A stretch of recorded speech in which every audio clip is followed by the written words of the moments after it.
Hi everyone, it's Mari here for Honeybee Stamps. I'm going to be creating this card for you today using the gorgeous Nancy's Lilac Bouquet stamp and coordinating die set. This is just such a beautiful floral. You can see that the stamp set includes this really beautiful bouquet, and then there's also a separate little lilac and another bloom as well as a leaf. So you can stamp out all of those different images multiple times to create your beautiful florals. And then there's a really nice little container, a little crate, and then a bunch of really lovely sentiments that coordinate with the set. There's also a coordinating die set that cuts out all of the different sentiments and different imagery that you see in that stamp set as well. Now, to start off here, I am going to be working on some watercolor paper. And so I have my watercolor paper in my MISTI, and I'm going to go ahead and ink up my stamps that are on the left there with a little bit of watermark ink. And this clear watermark ink is going to allow me to do a little bit of heat embossing. So I'm just taking an anti-static powder tool and treating the paper with that anti-static so that my embossing powder only sticks to my ink and not my paper. And so I'll just go ahead and take some white embossing powder and add it over top of that clear embossing ink. And that embossing powder is going to stick to that ink in that way. And that is going to allow me to heat this up and create this embossed image for watercoloring here. So I'm just going to go ahead and make sure that I have a nice coating of that white embossing powder on all of the different inked up images here. I can see a little spot that I missed, and once I'm happy with the powder being evenly distributed over those stamped images there, I'm going to go ahead and take my heat tool. And I've just let that heat up really well, and now I'm going to take it to the paper and melt that white embossing powder. And that white embossing powder is going to turn shiny when it melts, and that's how I'm going to know that it is all done and ready to go. I don't want to overheat this because then it will get absorbed into the paper and it'll kind of defeat the purpose of what I'm doing here. So there's a fine line between heating it just enough and not too much. Now I am going to be working with a watercolor palette. It's my Mission Gold watercolor paints, and you can see the palette over there to the right. And I'm just going to use a variety of really pretty bright colors from that palette to watercolor these different images here that I have heat embossed. Now, what I want to achieve here is have these images kind of like just show up as I'm working on these by adding the color to those embossed lines. And in that way, you'll be able to see the images as I go. So this is just a really interesting look. I think it's really fun, and it's a really super easy way to color your images. So if you're that person that kind of doesn't really love to color and you struggle with stamp sets like this where there is some coloring required, or usually there's coloring required with this type of stamp set, it is nice to have kind of some go-to different techniques that you can use that aren't as daunting or might be a little more inviting as far as coloring goes. Now, what I'm doing is I'm taking a clean, wet watercolor brush. The watercolor brush I'm using is a number 6 silver black velvet round brush.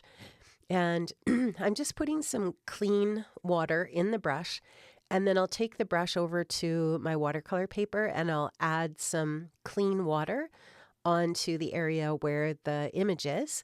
And then I'll take that brush and pick up some pigment and drop the pigment into the clean water that's on the paper. And in that way, the pigment is just going to get filled in. So it just kind of fills in the different areas. And what I did when I was painting this is I had the stamp beside me so that I could see where the lines on the stamp are, because it's a little bit tough to see when you've got it white heat embossed, right? So I could see the lines, but I couldn't see them as well as if it was stamped in black, let's say. So what I did is I just made sure that I had that stamp set nearby so that if I ever wanted to reference where the lilacs are, for example, versus this bloom here that I'm painting in now, I could do that by looking at the stamp, and it made it quite a bit easier. So here to this bloom, I'm adding a little bit of pink and yellow, and where those blend, that's going to create a little bit of orange. You can see wherever I want to, I take a clean, thirsty brush and pick up any pigment. If I feel like I don't like how the pigment's looking, I can always go in while the pigment's still wet and pick it up off the paper and try again, or just leave it then once I've picked that pigment back up. So this is a really, really forgiving technique, and you'll see as I go through here how really, really simple this is. Honestly, it is probably the easiest way to color an image for sure.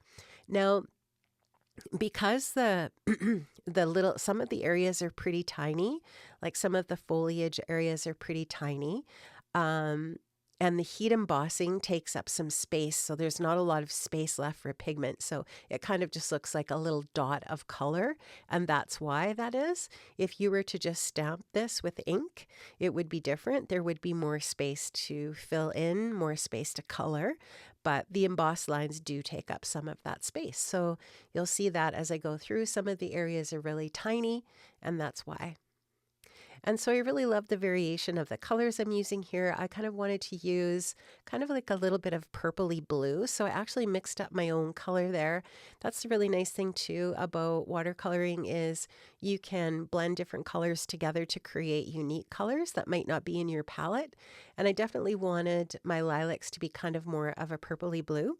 So you'll see me adjusting the color of the lilacs as I go through here. And once the pigment is dry, then you can go back in and continue to drop more color down on top of what's dry. So you can build up layers and depth and dimension in that way. And you can create areas that are darker and lighter and so on.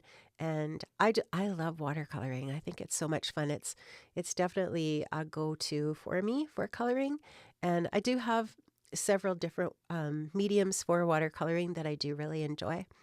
Now the watercoloring is all finished, and I do have the coordinating dies here to cut out all of the blooms and that leaf that I wanted to use for my project today.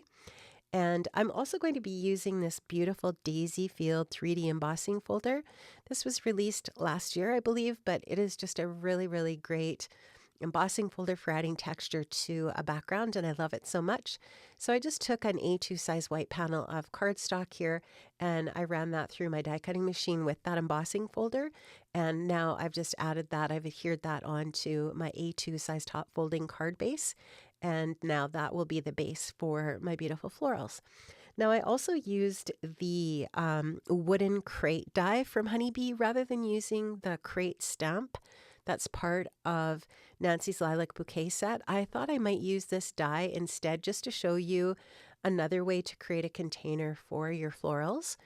And this wooden crate is definitely dimensional. It's got two pieces that you can adhere together to create that opening where you can then insert whatever objects you have that you want to include. In this case, it's my large bouquet.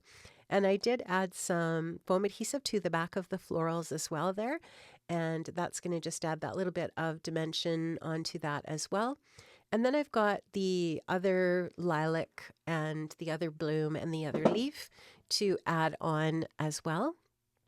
So I'm just going to take my Honeybee adhesive here, and I'm going to go ahead and just make sure that I have those other three pieces adhered down in kind of behind. And just going to take that and add that in. I might have to lift up the foam adhesive a little bit just to slide that back there and get that added in. And just going to finish that off then there by adding that leaf down to that lower right area of my bouquet. So I'm loving how that's looking at this point. I'm just going to go ahead and add a little bit of adhesive to the back of the crate there so that that is adhered down as well. And I've just taken a little bit of gold twine from my stash and added a double layer of that twine around the top of the crate and the bottom area of the floral. And the sentiment that I've used here is from the Nancy's Lilac Bouquet set. I'm just going to add a little bit of foam adhesive onto the back of that sentiment, and then I'll go ahead and add that onto the crate. And that's going to finish off my card today, friends. I hope you were inspired. I hope you enjoyed the watercoloring process, and definitely, hopefully, I have inspired you to try out some really simple and easy watercoloring with embossing. Friends, make sure you check out the links in the description box below to all of the different products that I've used today for my project, and I will see you again very soon here on YouTube for another card making video. Take care. Bye-bye.